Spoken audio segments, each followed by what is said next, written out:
Ұлттық компаниялардың ішінде халық Эйр Астана деп білетін акционерлік қоғамның жағдайы оншалықты емес деп жатыр. Табысы жаман болмағанымен шығыны көбейіп, жыл өткен сайын кейіншектеп барады деген әңгіме көп.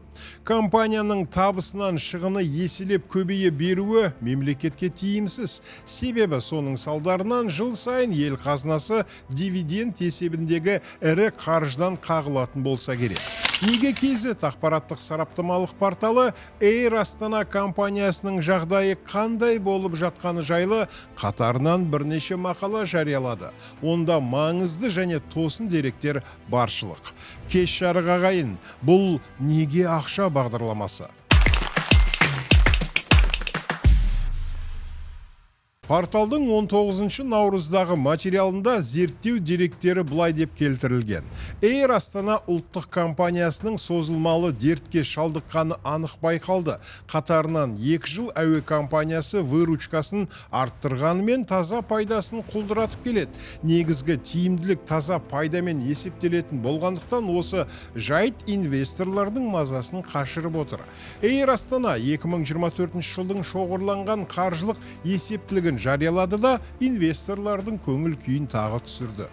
Компанияның операциялық және қаржылық тиімділігі жыл сайын нашарлауда. Мысалы, выручка 521 миллиард теңгеден 585,8 миллиард теңгеге, яғни 12,4%-ға өскен. Бірақ дәл осы кезде таза кіріс бір жылдың ішінде 17%-ға құлдырап 25,52 миллиард теңгеге әрең жетті. 2023 жылы компанияның кірісі 30,74 миллиард теңге болған.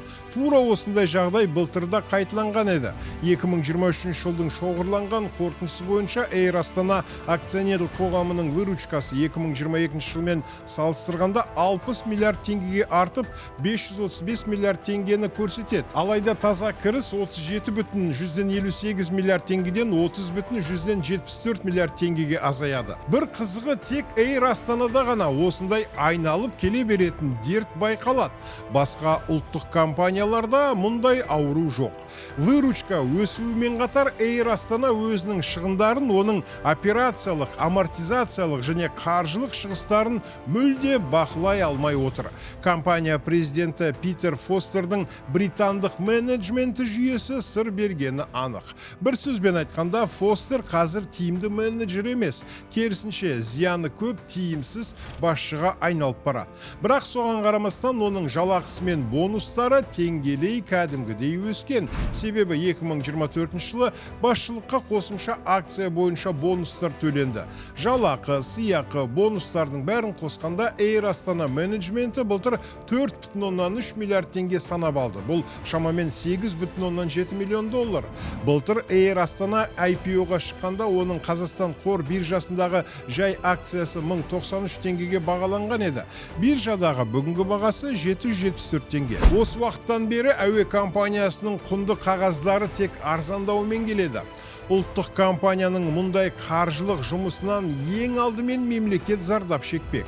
Себебі 41% үлесі бар ең үлкен мажоритарлы акционер Самұрық Қазына қоры таза пайда азая бастағандықтан мемлекеттің әуе компаниясынан алар дивиденді де қысқарады. Ал дивиденд қазір ел бюджетіне ауадай қажет болып тұр. Портал осы материалды шығарардан бір күн бұрын, яғни 18 наурызда да Эйр Астана компаниясына қатысты мақала жариялаған болатын. Онда бұл компанияға неге сұрақ көп деген мәселе көтерілген. Авторы былай деген: Эйр Астана компаниялар тобы 2023 жылғы аудиттелген есебін жариялады. Билет сатудан выручка өссе де артық шығындардың тым көп екені байқалады. Сәйкесінше компания бизнес процестердің тиімділігін әлсіретіп жатыр. 2023 жылы Эйр Астана жалпы выручкасы 535 миллиард теңге болды. Бұл 2022 жылғы көрсеткіштен 60 миллиард теңгеге артық. Негізгі түсімді жолаушылар тасымалы алып келді, оған 520 миллиард теңге түсті. Поштадан 10 миллиард теңге пайда көрді. Алайда әуе компаниясының таза кірісі 61,2 миллиард теңгеге ғана жетіп отыр. Жалпы выручкасы 60 миллиард теңгеге төмен болған 2022 жылы Эйр Астана таза кірісі 70 миллиард теңгеге шыққан еді. Неге? Компанияның жанармайға кеткен шығыны 20 миллиард теңгеге артқан. Бұл авиакеросиннің қымбаттағанын білдіреді. Қызметкерлердің жалақысы да өскен. Олардың жалпы саны 5000 адамнан асады. Еңбекті төлеу қорының шығынында 20 миллиард теңгеге артты. Әуежайлар мен навигацияға төленетін ақы 9 миллиард теңгеге көтерілді. Шығындар көбейіп бара жатыр. 22 миллиард теңге қарызды өтеуге жұмсалды. Бұл жолы компания басшылығына төленетін жалақы мен бонустар сол қалпы қалыпты. Оған 3,3 миллиард теңге жұмсалды. Күніне кемінде 1 миллион теңге табатын Air Астана бас атқарушы директоры Питер Фостердің де айлығы айтарлықтай өсе қоймақты. 2023 жылдың аяғында әуе компаниясының 51% акциясы Самұрық Қазына қорында, 49% акциясы британдық BAE System иелігінде болатын. 2024 жылдың 15 ақпанында Air Астана IPO-ға шығып, Самұрық Қазына 10% үлесін, BAE Systems 32% үлесін сатып, $370 миллион санап алды. Одан әуе компаниясына $120 миллион, акционерлерге $250 миллион бұйырды. Негізгі табысты акциясын көбірек сатқан BAE System алды. Олар $220 миллион тапты және қолдарында 16,95% акцияны сақтап қалды.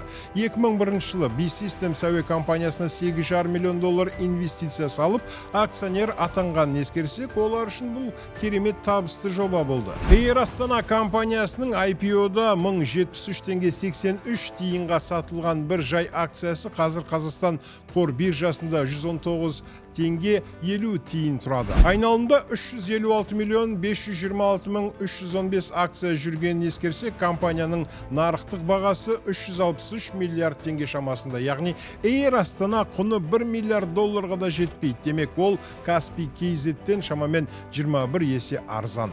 Арнайы сіздер үшін неге ақша бағдарламасы?